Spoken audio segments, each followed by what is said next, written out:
మీరు విన్నారు, ఈ సభను వింటున్న ప్రజలు, చూస్తున్న ప్రజలు కూడా విన్నారు. నేను చెప్పిన 42,000 కోట్లు ఎక్సైజ్ మీద ఆదాయం పెంచుకుంటున్నారు, గత సంవత్సరం కంటే 7,200 కోట్లు పెంచుతున్నారు అనే దాన్ని డిస్ప్యూట్ చేయలేదు. నేను చెప్పింది నిజం. అయితే వారు కొన్ని స్వీపింగ్ రిమార్క్స్ చేసినారు. మేము ఏదైనా తప్పు చేస్తే మీరు ప్రభుత్వంలో ఉన్నారు, ఎంక్వైరీ వేయండి, చర్యలు తీసుకోండి, వీఆర్ ఎట్ లిబర్టీ. కానీ బాధ కలిగే అంశం ఏంటంటే గౌరవనీయులైనటువంటి మన సభానాయకులు సభలో లేరు. గతంలో మా మీద ఆరోపణలు చేశారు. తెలంగాణ బెల్ట్ షాపులు తెలంగాణ అయిందని, బొందలగడ్డ తెలంగాణ అయిందని వీళ్ళు మాట్లాడారు. మరి ఇప్పుడు మీరు మద్యాన్ని నియంత్రించి బెల్ట్ షాపులు ఎత్తేస్తామని మీ ఎన్నికల మేనిఫెస్టోలో చెప్పారు. నిజంగా మద్యాన్ని నియంత్రిస్తే, బెల్ట్ షాపులు ఎత్తేస్తే ఆదాయం 42,000 కోట్లు ఎట్లొస్తుంది? అంటే మీరు బెల్ట్ షాపులు ఎత్తేస్తారా, గల్లీకి ఒక బెల్ట్ షాప్ పెడతారా, లేదు ఏ రకంగా ఆదాయం తెస్తారో గౌరవనీయులు ఆర్థిక మంత్రి గారు సమాధానం చెప్పేటప్పుడు చెప్పమనండి. నేనేమంటున్నా అంటే మీరు ఆదాయం పెరుగుతుంది అన్నారు. ఆ 7,000 కోట్ల రూపాయల ఆదాయం ఎట్లా పెరుగుతుందని ప్రభుత్వం భావిస్తున్నది?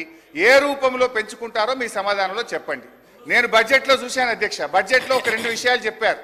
బీర్ల మీద ఆదాయం 2,760 కోట్లు పోయిన సంవత్సరం బీర్ల మీద ఆదాయం వస్తే ఈ సంవత్సరం బీర్ల మీద 3,500 కోట్ల ఆదాయం వస్తుంది అన్నారు. అంటే బీర్ ధర పెంచుతారా, ఎట్లా వస్తుందో చెప్పండి.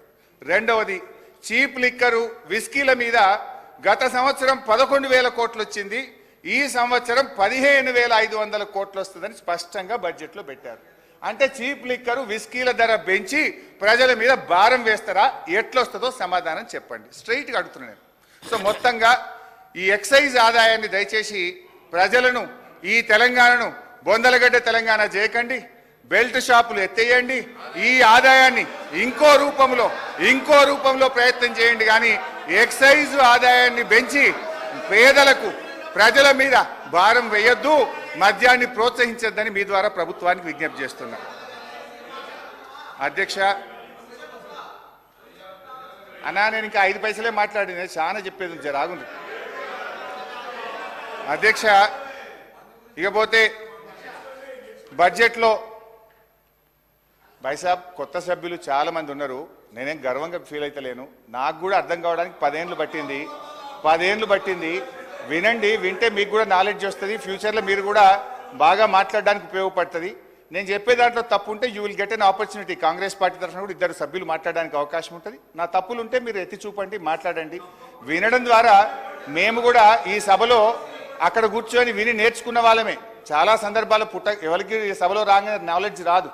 వినడం ద్వారా మనం అర్థం చేసుకొని నాలెడ్జ్ అనేది గెయిన్ చేయాలి. కొంచెం ఓపికగా వింటే మీకు కూడా ఉపయోగపడుతుంది. నేను తప్పు ఉంటే మీరు చెప్పండి. Don't disturb me please. అధ్యక్ష నాన్ ట్యాక్స్ రెవెన్యూ భాయ్ నేను మంచిగా బడ్జెట్ మీద మాట్లాడుతున్నా, డిస్టర్బ్ చేయకండి. Non tax revenue speaker sir, సభను ఆర్డర్లో పెట్టండి సార్. నేను ఆర్డర్లో మాట్లాడుతున్నా, మంచిగా వాళ్ళని ఆర్డర్లో పెట్టండి సార్ కొద్దిగా. నాన్ ట్యాక్స్ రెవెన్యూలో పోయిన సంవత్సరం మనకు వచ్చింది 23,819 కోట్లు. ఈ సంవత్సరం గౌరవనీయులైన ఆర్థిక మంత్రి గారు 35,208 కోట్లు నాన్ ట్యాక్స్ రెవెన్యూ వస్తుందని బడ్జెట్లో పెట్టారు. నాన్ ట్యాక్స్ రెవెన్యూలో మనకు ఉండేది మేజర్గా రాష్ట్రానికి వచ్చేది ఒక మైనింగ్ అధ్యక్ష. అఫ్ కోర్స్ ఆ మైనింగ్లో కూడా చాలా ఎక్కువ పెట్టినారు, 1,000-2,000 కోట్లు. అదంతా ప్రాక్టికల్గా లేదు. ఒకవైపు బిల్డింగ్ కన్స్ట్రక్షన్ యాక్టివిటీ తగ్గింది, శాండ్ సేల్స్ తగ్గినాయి, మెటల్ సేల్స్ తగ్గినాయి, గ్రానైట్ కరీంనగర్ అయితే మొత్తం బంద్ అయిపోయింది. సరే, అది అంత ఈజీగా లేదు. క్యాపిటల్ ఎక్స్పెండిచర్ చాలా తక్కువ పెట్టిన బడ్జెట్లో. అది ఒక రకంగా మైనింగ్లో మీరు పెట్టిన ఆదాయం కూడా అంత రియలిస్టిక్గా లేదు. ఇకపోతే ఇంకో అన్నిటికంటే ముఖ్యమైనది, ఇది బహుశా మా సభ్యులు మంచిగా వినాలి. మేము గతంలో రెవెన్యూ రిసోర్స్ మొబిలైజేషన్ కింద ఒక 6,000 కోట్ల రూపాయల భూములు అమ్మాం. రాష్ట్రంలో రైతులకు రుణమాఫీ చేయాలని మేము భూములు అమ్మాం. అప్పుడు ఇదే కాంగ్రెస్ పార్టీ నాయకులు, మన సభానాయకులు రేవంత్ రెడ్డి గారు ఏమన్నారంటే, భూములు పెద్దలు ఇచ్చిన ఆస్తి, మన సోకుల కోసమో మనం బతకడానికో మనము భూములు అమ్మవద్దు అని నాడు ముఖ్యమంత్రి గారు చెప్పారు. ఇక మా బట్టన్న కూడా ఇదే సభలో మాట్లాడుతూ చాలా తీవ్రమైన ఆరోపణలు మా మీద ఒంటికాల మీద లేచిండు. ఇదే శ్రీధర్ బాబు గారు, బట్టి విక్రమార్క గారు, మీరు భూములు ఎట్లా అమ్ముతారు, భూములు అమ్ముతారా అని కోట్లల్లో కేసులు వేసిండ్రు, సభలు తిట్టిండ్రు, బయట తెచ్చిండ్రు, రచ్చరచ్చ చేసిండ్రు. కానీ ఈ బడ్జెట్లో ఏం పెట్టారు తెలుసా అధ్యక్ష?